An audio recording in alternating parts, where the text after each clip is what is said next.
أعوذ بالله من الشيطان الرجيم. بسم الله الرحمن الرحيم. الرحمن علم القرآن خلق الإنسان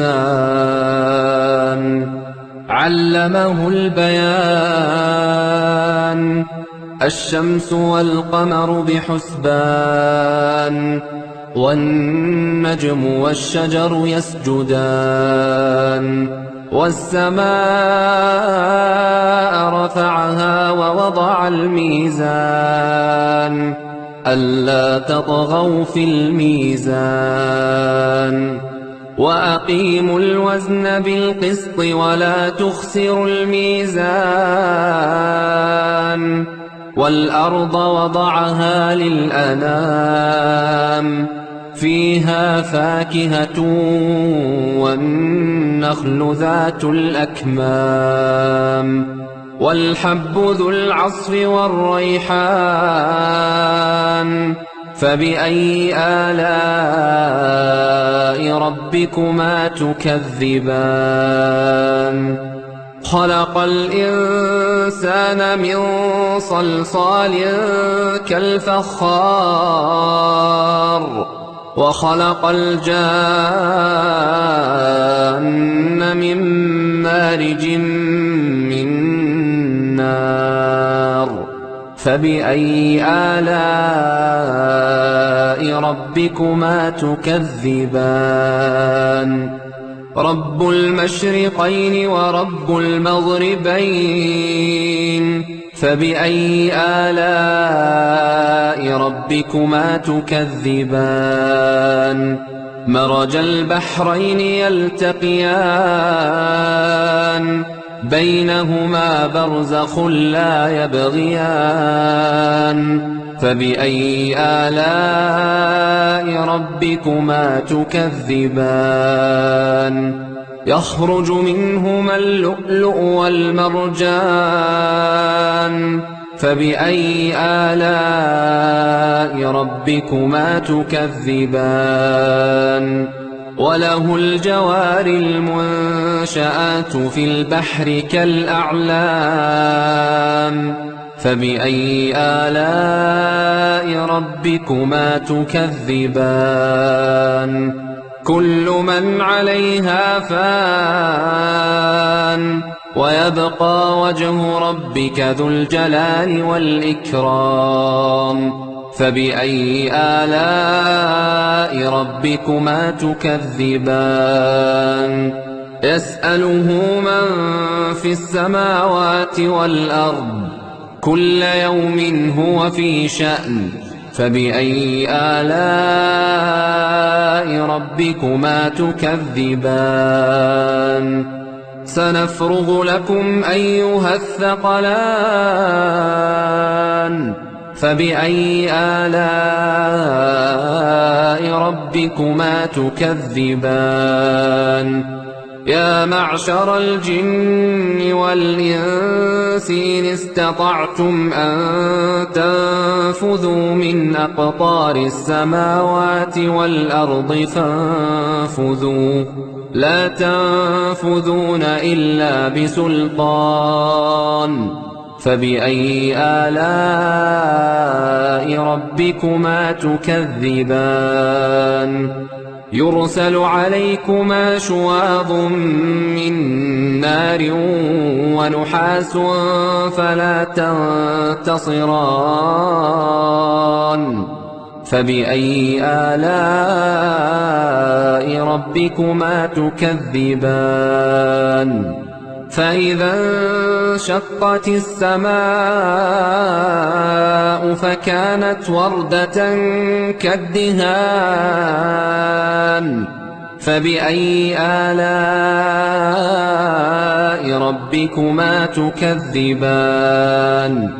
فيومئذ لا يسأل عن ذنبه إنس ولا جان فبأي آلاء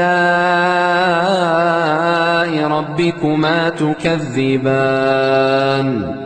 يعرف المجرمون بسيماهم فيؤخذ بالنواصي والأقدام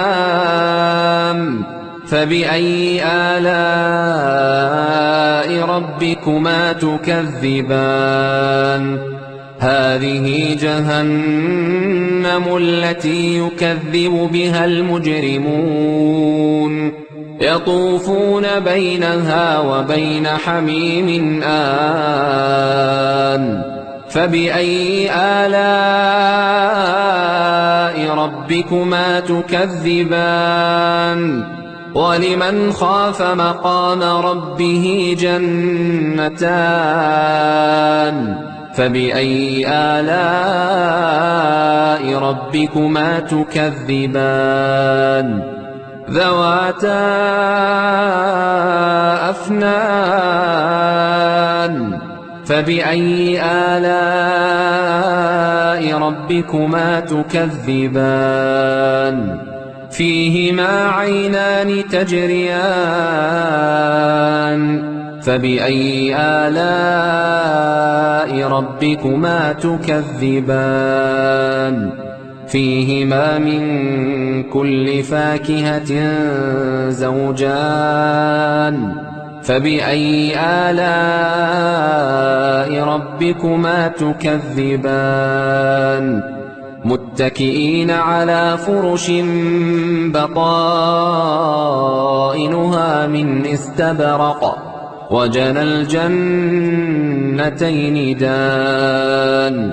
فبأي آلاء ربكما تكذبان فيهن قاصرات الطرف لم يطمثهن إنس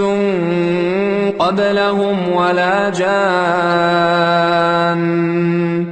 فبأي آلاء ربكما تكذبان كأنهن الياقوت والمرجان فبأي آلاء ربكما تكذبان هل جزاء الإحسان إلا الإحسان فبأي آلاء ربكما تكذبان ومن دونهما جنتان فبأي آلاء ربكما تكذبان مدهامتان فبأي آلاء ربكما تكذبان فيهما عينان نضاختان فبأي آلاء ربكما تكذبان فيهما فاكهة ونخل ورمان فبأي آلاء ربكما تكذبان فيهن خيرات حسان فبأي آلاء ربكما تكذبان حور مقصورات في الخيام فبأي آلاء ربكما تكذبان لم يطمثهن إنس قبلهم ولا جان فبأي آلاء ربكما تكذبان متكئين على رفرف خضر وعبقري حسان فبأي آلاء ربكما تكذبان تبارك اسم ربك ذي الجلال والإكرام